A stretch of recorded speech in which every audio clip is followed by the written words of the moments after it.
Ada pesta apa kata orang Ramadan nyanyi India aku dulu Pak. Boleh aku nyanyi? Nah, aku suka hati gue ya lah.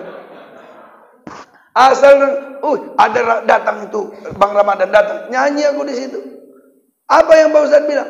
Pyare jahami utanihi pir bolo kya hota dunia min dil koi kabhi nada ka hota da kahi dil ayar mil he pyar ka ijhar hai kaho na pyar hai. Nggak usah kalian sok tahu.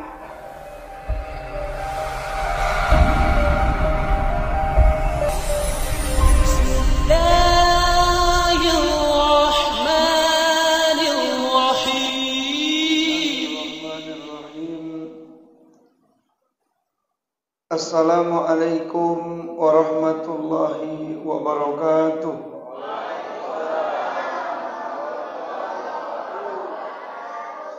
Alhamdulillah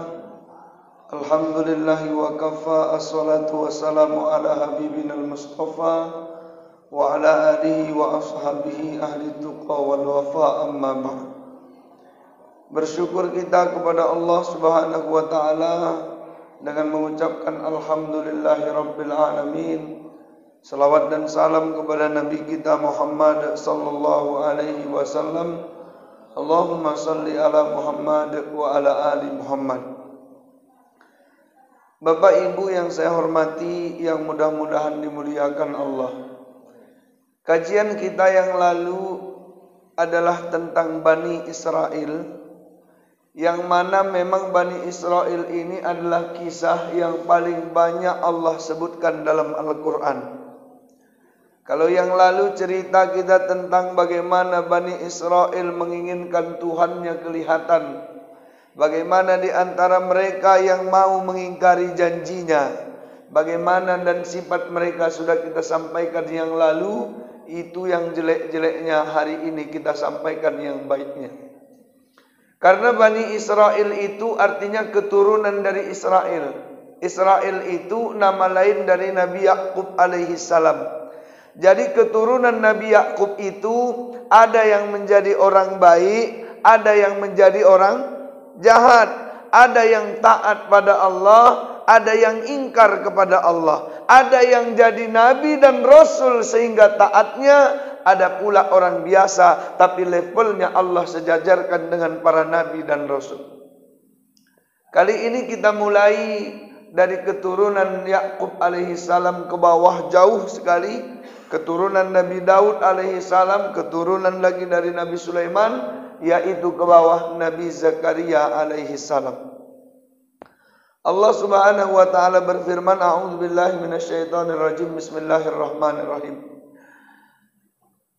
Dzikru rahmati rabbika 'abdahu Zakaria idz nada rabbahu nidaan khafiyya qala rabbi inni wahana al-'azmu minni washta'ala ar-ra'su shayban wa lam akun bidu'ai rabbi shaqiyya wa inni khiftul mawaliya min wara'i wa kanat imra'ati 'aqiran fahab li min ladunka waliya yarithuni wa yarithu min ali Yaqub waj'alhu rabbi radiya. Ini satu kisah, Pak. Allah ceritakan kisah Nabi Zakaria. Kenapa kita seling-seling orang buruk di zaman dulu Bani Israel, ada orang baik. Orang buruk agar kita hindari, orang baik agar kita ikuti. Kalau buruk aja nanti bahaya, Pak. Ada orang baik dulu namanya Zakaria. Zakaria ini ayahnya Yahya. Zakaria ini juga masih kerabat dengan Maryam. Maryam itu punya ayah namanya Imran. Imran inilah dia nanti kita kisahkan di berikutnya. Imran ini dia bukan nabi, tapi Allah sejajarkan dia dengan para nabi, bahkan setingkat dengan Nabi Ibrahim dalam Al-Quran. Dia bukan rasul, tapi dia disejajarkan Allah. Punya anak Maryam. Maryam nikah nanti punya anak Isa alaihissalam. Itu mungkin gak sempat kita kaji, tapi kita awali dulu dengan Nabi Zakaria. Nabi Zakaria itu dia merawat tempat ibadah. Dia juga menyampaikan ketauhidan kepada Bani Israel. Kemudian pada saat itu sampai di usianya yang lanjut, dia tak punya anak, maka dia pun punya keinginan mengasuh untuk memperhatikan Maryam. Maryam yang pada saat itu dinazarkan mamanya untuk menjaga Baitul Maqdis, ibadah kepada Allah. Jadi mamanya dulu bernazar, ya Allah, kasihlah aku anak walaupun aku ini mandul, suamiku sudah tua, kasih aku anak. Kalau nanti aku punya anak itu akan kusuruh hanya untuk beribadah kepadamu di Baitul Maqdis. Jadi pada saat itu Nabi Zakaria yang melihat dan memantaunya, dan ternyata apa yang terjadi, Nabi Zakaria kaget melihat banyak kali keajaiban yang dimiliki oleh Maryam. Salah satu keajaiban itu, asal dia masuk ada buah-buahan. Buah-buahan itu tidak pada musimnya. Jadi dulu kalau sekarang bisalah pakai Grab ya Pak ya. Bisa beli pakai Grab. Nggak ada buah bisa beli. Kalau dulu nggak bisa. Kalau enggak musim kurma, ya kurma enggak ada. Tapi pada saat itu Nabi Zakaria tanya, Maryam, itu dari mana itu? Apa kata Maryam? Ini dari Allah. Nabi Zakaria waktu itu tak punya anak sampai tua. Dia kepikiran, ya Allah, kalau Maryam aja kau kasih, kenapa aku enggak? Makanya dia berdoa minta anak malam-malam. Salah satu problem dalam rumah tangga adalah ketika orang sulit mendapatkan keturunan. Dan perceraian itu pun banyak terjadi karena alasan itu. Ada yang tak dapat keturunan, dia gugat ke pengadilan. Dia kasih istrinya pilihan. Dek, kau mau menerima aku berpoligami atau kau kuceraikan? Ada pilihan itu. Mudah-mudahan dengan mendengar kisah ini nanti, orang yang hari ini tak punya keturunan, diikutinya cara Nabi Zakaria, akhirnya punya keturunan. Amin. Apa kata Allah? Dzikru rahmati rabbika 'abdahu Zakaria. Ini adalah kisah dan rahmat yang diberikan Allah kepada Nabi Zakaria. Apa rahmat Allah itu? Rahmat Allah biasanya Pak yang diucapkan itu yang paling kita butuhkan. Misalnya begini, saya dikasih Allah makan, oke. Saya dikasih Allah harta, oke. Tapi rupanya keinginanku, ya Allah, aku ingin kali jumpa sama guruku. Guruku itu dululah yang sayang kali sama aku. Aku tak bisa sekolah kalau tak dia yang kasih aku duit. Pengen aku jumpa. Kemudian satu waktu aku jumpa. Kira-kira yang senang kali ku ceritakan masalah makanan atau guruku? Ada anak lajang pengen kali dapat istri-istrinya, ya Allah kasih aku istri yang cantik, yang soleha, yang mancung. Aku pun kayak gitu doaku.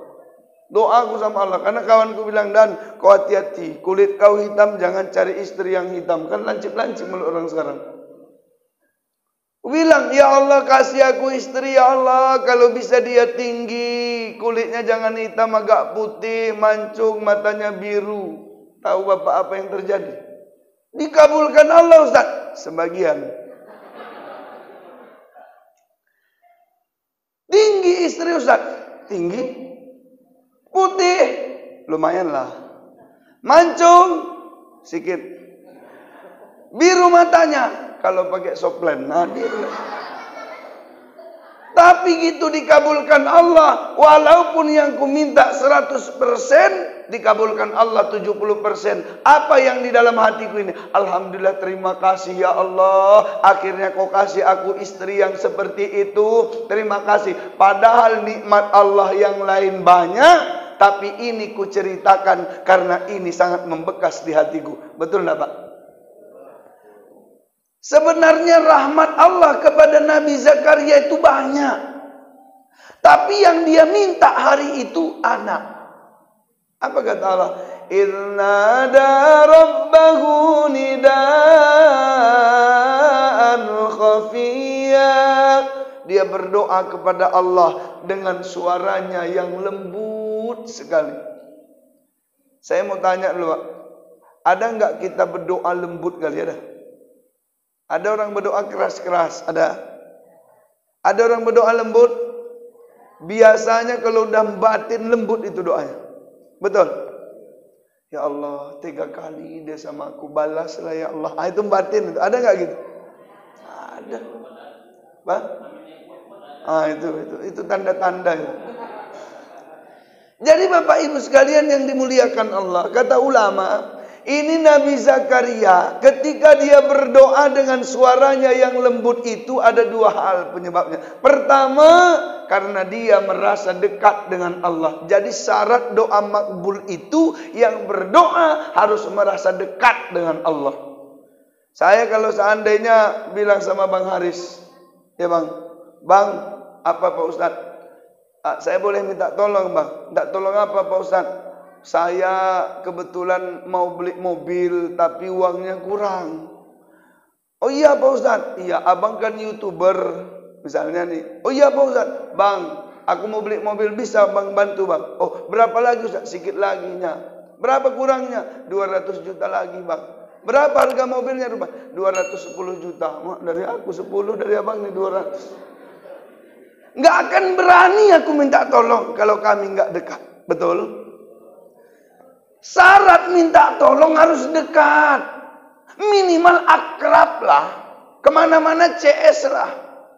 Jadi ada orang doa sama Allah, dia jauh. Doanya sulit untuk terkabul. Maka syarat doa itu harus merasa dekat dengan Allah. Maka kalimatnya, wa idza sa'alaka ibadi anni fa inni qarib ujibu da'watad da'i idza da'ani falyastajibu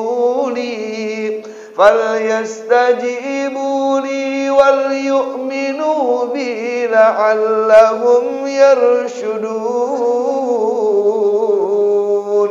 Bukankah kata Allah, wa idza sa'alaka ibadi, apabila hambaku bertanya kepadamu Muhammad tentang aku, fa inni qarib, katakan aku ini sangat dekat.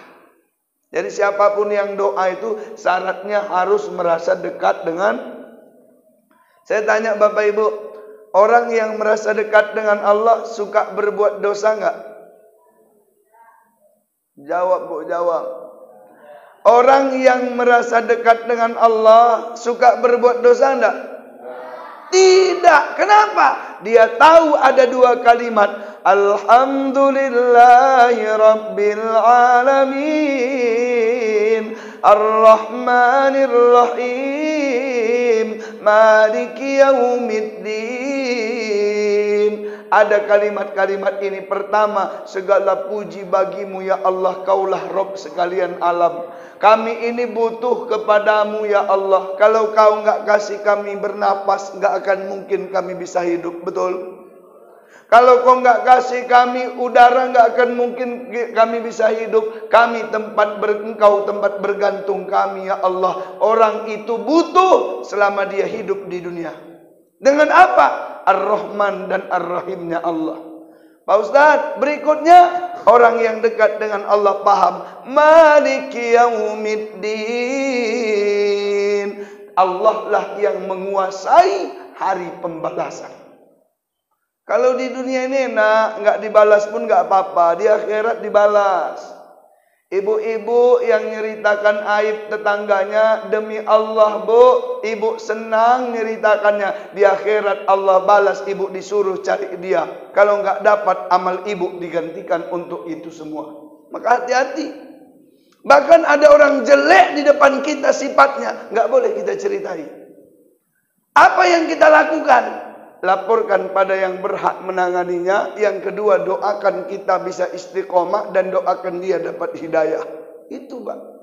Makanya Bapak Ibu, orang yang merasa dekat dengan Allah, sudah pasti dia tidak akan mampu melakukan dosa dalam kehidupannya. Kalau tidak, pada saat itu dia digelincirkan oleh setan atas perbuatannya. Ketika itu Nabi Zakaria berdoa, dia merasa dekat dengan Allah. Maka syarat doa makbul, merasa dekatlah dengan Allah dalam setiap kehidupan.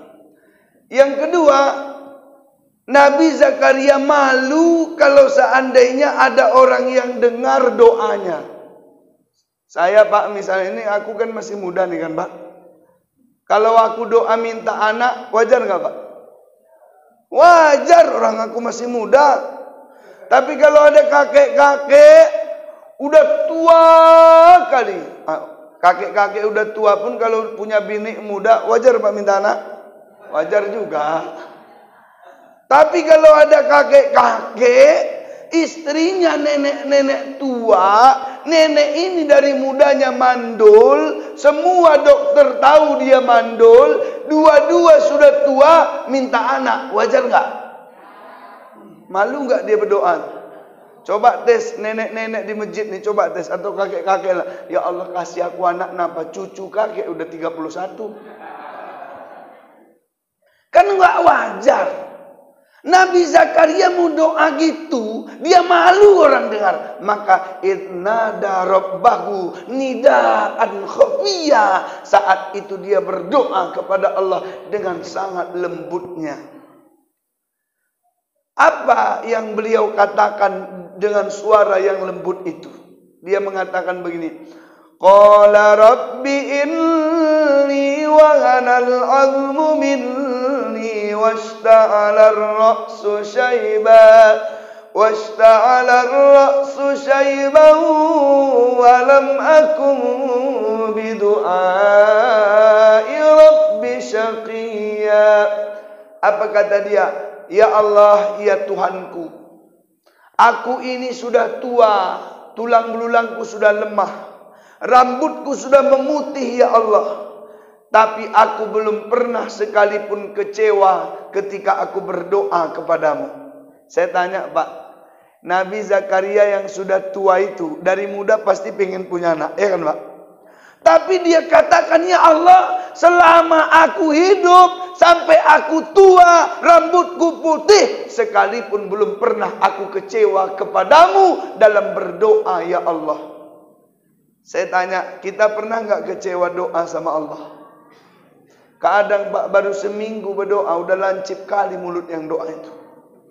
Ya Allah, tolong ya Allah, kasih aku ini, kenapa ya Allah, kasih aku nikmat ya Allah, anakku mau tes TNI ya Allah, tolong ya Allah, sama anak tetanggaku pula ya Allah, anakku aja lah luluskan, anak tetangga jangan ya Allah. Rupanya pas sekali lulus anak tetangga.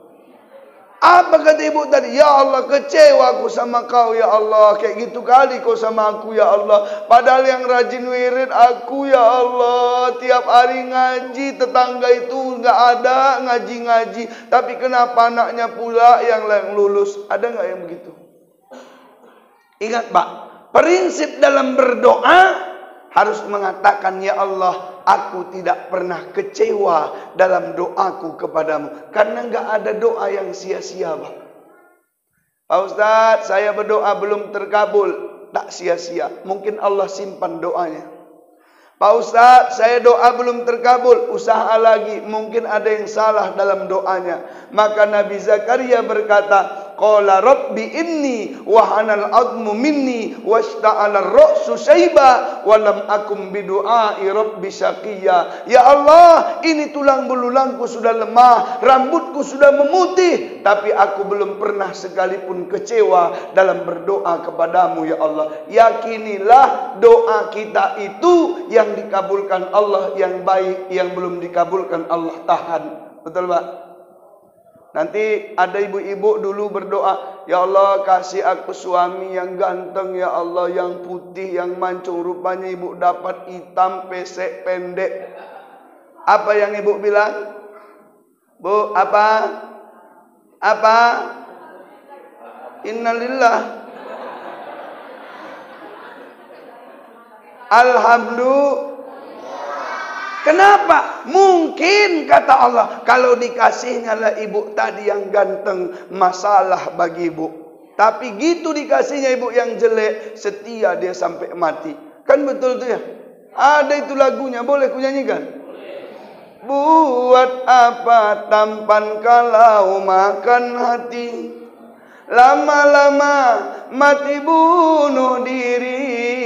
Biar jelek asal sayang sampai mati, biar miskin tapi kaya hati. Biar jelek asal sayang, biar miskin kaya hati. Drejeng drejeng jeng.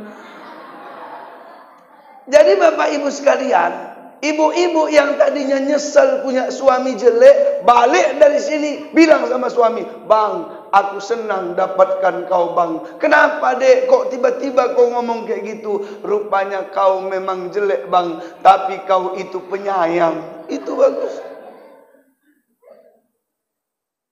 Pak Ustadz, saya dulu minta sama Allah, ya Allah kasih aku cantik. Kan ada orang Pak dari mudanya jelek Pak, menurut ukuran dia jelek. Ya Allah kasih mukaku cantik. Rupanya tambah besar tambah jelek, tambah besar tambah jelek. Apa yang diucapkan? Alhamdulillah. Kenapa alhamdulillah? Dengan punya wajah jelek, Allah hindarkan ibu dari dosa yang membuat ibu masuk neraka. Karena orang cantik itu banyak dosanya itu. Tengok di Facebook. Kalau udah orang cantik buat status, banyak nggak yang komentar? Banyak, like love banyak itu. Padahal dia bini orang. Di like love nanti di komentar. Kenapa? Cantik. Lama-lama dia curhat di Facebook. Ada yang komen dari messenger, dari inbox. Sini kita tukar-tukar pikiran. Akhirnya jumpa. Cuman bekawannya Pak Ustadz. Dia istri orang, yang sana laki orang. Jumpa zina. Neraka jahanam tempatnya. Kenapa bisa begitu? Karena dia cantik. Coba yang jelek buat status Facebook, nggak ada yang nengok. Aku tengok itu, kalau ada udah buat status nggak ada yang like, nggak ada yang komen, ku tengok mukanya, pas-pasan lah. Jadi apa yang harus kita ucapkan? Alhamdulillah. Wa yad'ul insanu bisyarri du'aahu bil khair. Wa kanal insanu ajula. Ada orang yang meminta kepada Allah yang jelek yang dimintanya Pak, tapi Allah Maha tahu mana yang baik, mana yang jelek untuk dia. Sa'labah bilang, kayakan aku ya Allah. Ya Rasulullah, doakan biar aku kaya. Gitu dia kaya, hilang rajin ibadahnya. Betul enggak? Makanya Nabi Zakaria berkata, walam akum bidu'ai rabbi syaqiyya. Tidak pernah sekalipun aku dalam seumur hidupku kecewa dalam berdoa kepadamu. Wa inni khiftul mawaliya min warai wa kanat imraati aqira. Ya Allah, istriku itu mandul ya Allah. Kalau tadi bilangnya dia tua Pak, sekarang bilangnya istriku itu mandul ya Allah. Sekarang aku tak punya generasi di belakangku ya Allah. Fahabli min ladunka waliya. Tapi aku tetap minta kepadamu, berikan aku keturunan ya Allah. Adab dalam berdoa, lemahkan diri di hadapan Allah, agungkan Allah, doa makbul. Ada orang berdoa kan petentengan. Ada, ya Allah, kasihlah aku ya Allah anak Taunya orang-orang kampung ni aku ganteng ya Allah. Kasihlah aku anak, kan malu juga aku dah ganteng tak punya anak ya Allah. Kan lancip mulut ini. Ada yang begitu. Makanya lihat Nabi Zakaria, apa yang dia bilang? Ya Allah, aku sudah tua, tulang belulangku sudah lemah, rambutku memutih. Kali ini dibilangnya pula, istriku mandul ya Allah, tapi aku tetap minta berikan aku keturunan. Yarithuni wa yarithu min ali Yaqub waj'alhu rabbi radiya. Kasih aku keturunan, bukan sembarang keturunan ya Allah, tapi jadikan keturunanku itu adalah keturunan Nabi Yaqub yang selalu beribadah dan engkau ridhoi ya Allah. Bapak Ibu, ada orang minta anak banyak tapi sedikit minta anak soleh. Nabi Ibrahim doanya, Rabbi hablim minas salihin. Ya Allah, kasih aku keturunan yang soleh. Bukan dibilangnya kasih aku keturunan yang banyak. Kenapa? Soleh ukuran hati, soleh ukuran investasi akhirat. Saya dulu di kampung, karena kami di kampung itu bangkrut. Bapakku pergi merantau ke Tanah Karo. Sampai di Tanah Karo, disekolahkannya kami 5 anaknya, padahal dia jadi pembantu di ladang orang. Aku pun penasaran, Pak, ngapainlah bapak capek-capek, nggak bisa makan enak, tapi nyekolahkan anak di perantauan 5 orang. Apa kata bapakku? Ada hal yang tak bisa dibeli dengan uang, yaitu anak yang soleh dan solehah.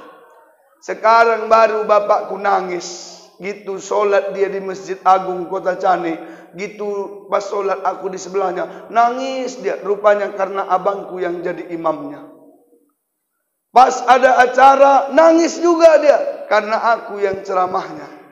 Rupanya ada acara pemberdayaan ekonomi di sana, abangku pula pembicaranya. Apa kata bapakku? Anakku yang dulu susah-susah aku, ternyata hari ini bermanfaat untuk umat. Disitulah air mata menetes. Kenapa? Karena bukan sembarang pewaris, tapi pewaris yang bisa memberi manfaat untuk umat kembali. Jadi Bapak Ibu, kalau berdoa untuk anak, usahakan ya Allah, tolong kasih aku anak yang soleh.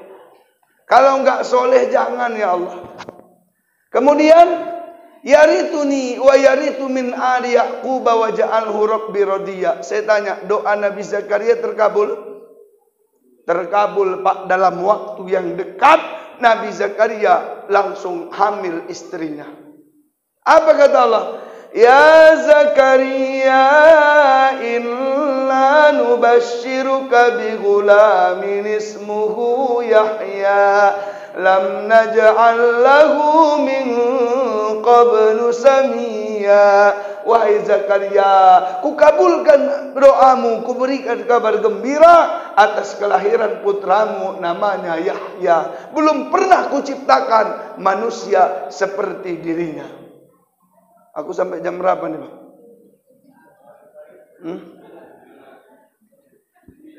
Sampai jam 9, Pak. Suaraku udah habis ini. Nah, kita lanjutkanlah Pak ya, sedikit lagi.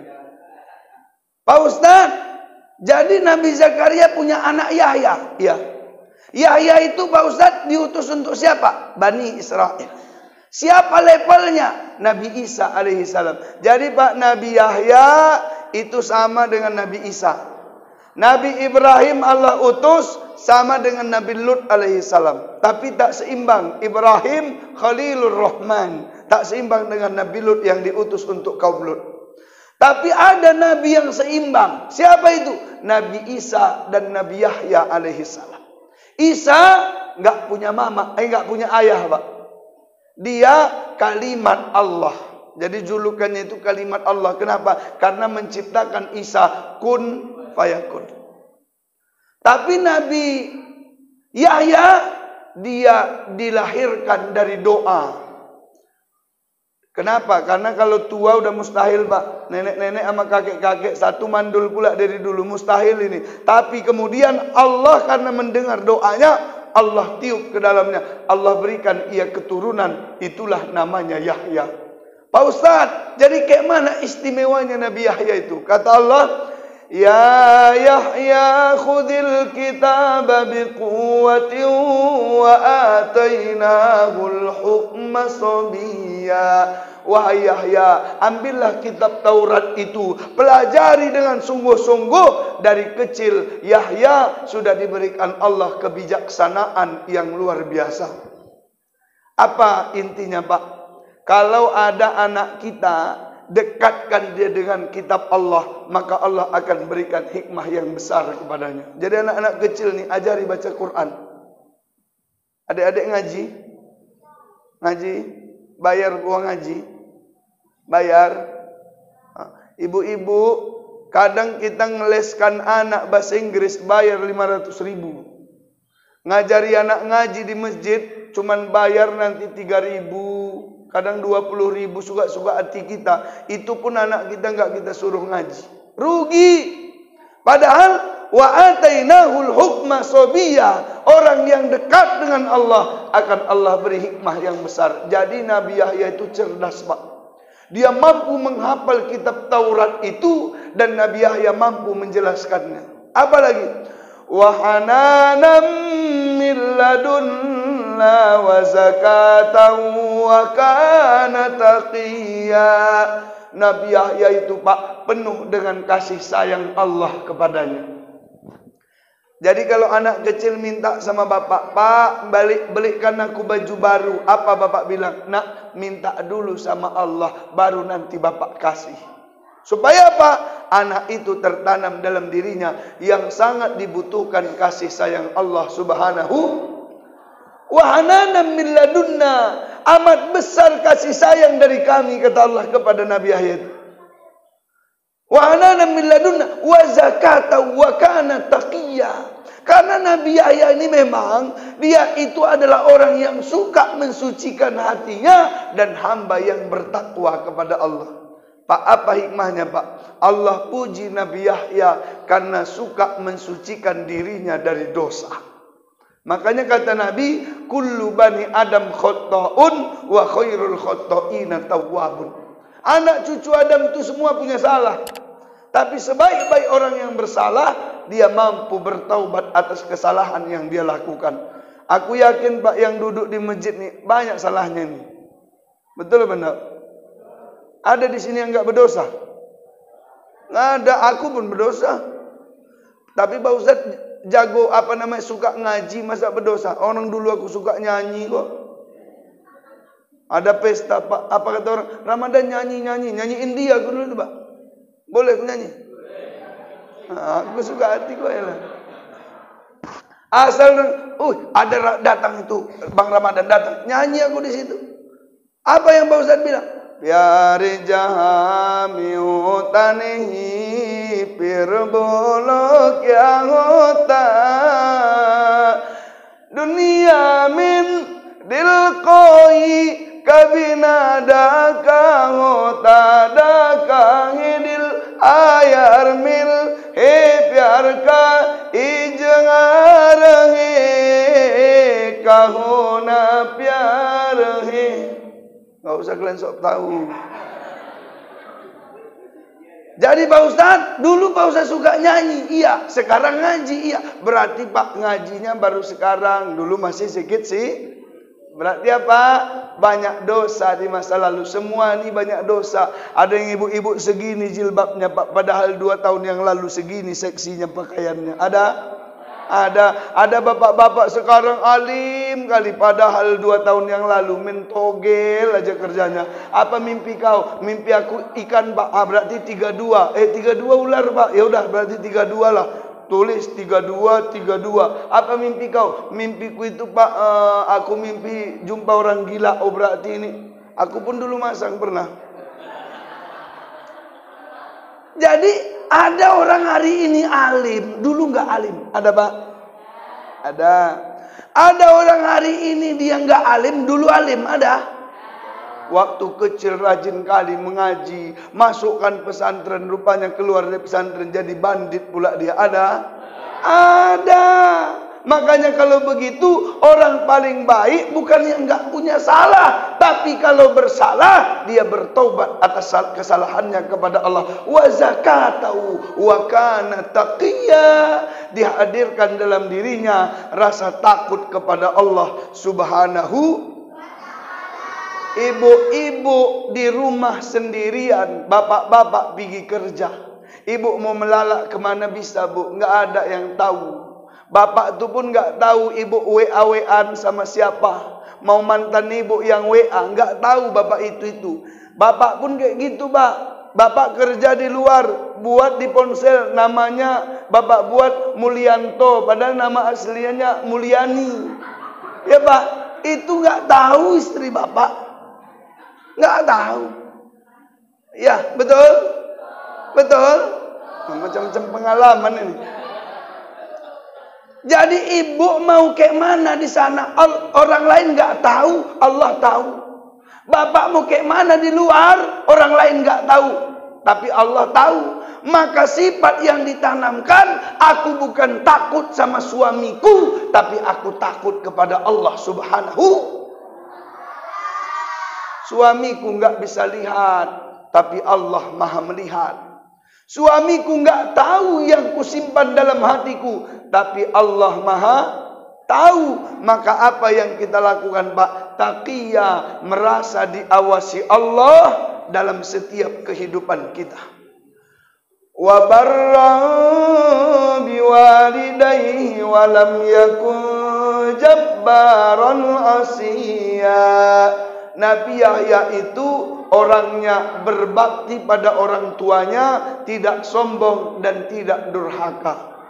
Saya tanya dulu, Bapak Ibu, kita kalau hidup sama orang tua senang nggak? Senang. Mau melawan? Belum tentu ya. Kalau orang tua kita tinggal di rumah kita, ini kan ceritanya kita tinggal di rumah orang tua. Sekarang dibalik. Kalau orang tua kita numpang dia di rumah kita, bahasa kita itu tinggal di rumah kita, bisa nggak seneng nggak? Apa kita bilang, aduh, kita senang, bini enggak, jadi nggak senang juga, awak. Atau dirubah lagi, orang tua kita tinggal sama kita, dia sudah tua sakit-sakitan, seneng nggak? Sekarang aja orang bilang, mak nanti kalau mamak sakit aku yang ngerawat. Tengok nanti mamaknya stroke, nggak bisa dirawatnya itu. Betul? Mau kemana-mana mamaknya tinggal bilang, apa katanya, mamak ini pun buat capek aja. Akhirnya disuruhnya perawat yang ngurus mamaknya, padahal dulu mamaknya yang ngurus dia dari kecil. Makanya ada orang tua punya anak 10, bisa dirawatnya anaknya 10, tapi 10 anak belum tentu bisa merawat satu orang tuanya. Betul apa benar? Maka Bapak Ibu sekalian, Nabi Yahya itu hebatnya, ayahnya sudah tua, mamanya sudah tua, tapi dia anak yang begitu berbakti kepada kedua orang tuanya. Tidak sombong sama orang tua, tidak pula jadi anak yang durhaka. Banyak sekali orang sekarang, kalau udah emaknya nanti tua di kampung, menelepon pun jarang, Pak. Hari raya tak bisa datang. Bapak mamaknya udah berharap nih, masa dia banyak datang lah anakku nih, takbiran. Allahu Akbar, Allahu Akbar, Allahu Akbar. Tanya orang, nggak pulang anak kakak? Nggak tahu aku kok belum pulang sampai sekarang. Kadang-kadang ibu tuh dibawanya ke ponsel. Ini HP ku rusak ini. Apa kata ponselnya? HP ibu bagus kok rusak ini. Bagus, rusak. Kok rusak? Anakku nggak ada nelpon aku. Nggak mungkin anakku nggak ingat sama aku. Padahal memang anaknya durhaka. Maka Bapak Ibu sekalian, kata Allah dalam Quran, wa qul lahuma qawlan karima. Berkatalah engkau kepada kedua orang tuamu dengan berkata yang mulia. Jangan lawan-lawani dia, jangan kata kasar sama dia, walaupun dia yang salah dalam urusan dunia. Jadi Bapak Ibu, Nabi Yahya bisa mulia, wa barram biwalidayhi wa lam yakul jabbaron asiyah. Kalau sudah awak rajin baca Quran, kalau sudah awak rajin muhasabah diri, kalau sudah awak rajin jadi hamba yang bertakwa, maka kemudian berbakti sama orang tua. Apa kata Allah? Wa salamun alaihi yauma wulida wa yauma yamutu wa yauma yub'atsu hayya. Keselamatanlah atas sendiri Nabi Yahya pada saat dia dihidupkan, pada saat dia dimatikan, pada saat dia dibangkitkan dari kematiannya. Dalam riwayat Pak Nabi Yahya meninggalnya karena dibunuh. Siapa yang bunuh? Bani Israel. Kenapa dibunuh? Banyak terjadi perbedaan pendapat. Ada yang mengatakan karena raja menuruti perintah istrinya untuk membunuh Yahya. Ada yang mengatakan karena raja pada saat itu sakit hati karena istrinya. Allahu a'lam tentang itu. Tapi di sisi Allah, kematian adalah kematian yang dengan kalimat la ilaha illallah. Pak Ustaz, aku mati tabrak mobil, yang penting la ilaha illallah. Pak Ustaz, aku mati kebakaran, la ilaha illallah. Pak Ustaz, aku mati di masjid tapi maling kotak impak pukuli orang, sama aja enggak la ilaha illallah. Maka Nabi Yahya kata Allah, wassalamun alaihi yauma wulida wa yauma yamutu wa yauma yub'atsu hayya. Selamat dia pada saat dia dilahirkan, selamat dia pada saat dia meninggal, selamat dia pada saat dibangkitkan dari kematiannya. Kita ini enggak ada ucapan selamat untuk kita, Pak. Awak hidup enggak ada ucapan selamat. Awak mati nanti belum tentu selamat. Awak bangkit belum tentu selamat. Tapi Nabi Yahya selamat. Kenapa? Rajin dia mempelajari kitab Allah, rajin bermuhasabah diri, kemudian berbakti pada kedua orang tuanya. Saya rasa ini saja Pak yang dapat sampaikan karena udah mau habis suaraku ini. InsyaAllah bermanfaat buat kita bersama. Assalamualaikum warahmatullahi wabarakatuh.